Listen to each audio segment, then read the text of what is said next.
Il y a un certain monsieur Henry M. Morris, qui est un chrétien, qui explique en fait que la théorie de l'évolution, c'est une religion. C'est bien évidemment le cas.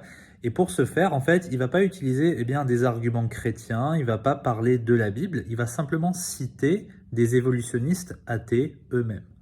Et je voudrais lire avec vous quelques-unes de ces citations parce que c'est assez amusant.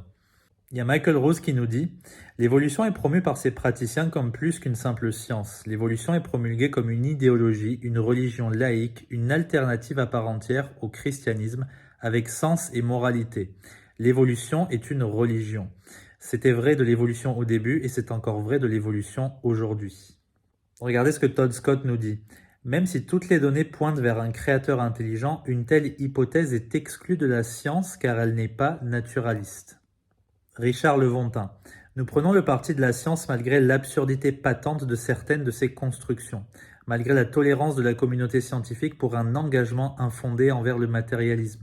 Nous sommes contraints par notre adhésion a priori aux causes matérielles à créer un appareil d'investigation et un ensemble de concepts qui produisent des explications matérielles, aussi contre-intuitives soient-elles, c'est rigolo, aussi mystifiantes pour les non-initiés.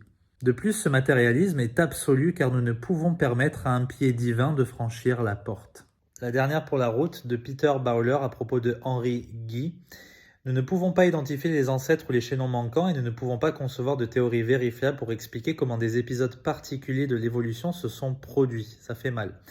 Guy est catégorique sur le fait que toutes les histoires populaires sur la façon dont les premiers amphibiens ont conquis la terre ferme, comment les oiseaux ont développé des ailes et des plumes pour voler, comment les dinosaures se sont éteints et comment les humains ont évolué à partir des singes, ne sont que des produits de notre imagination, motivés par des préjugés et des préconceptions.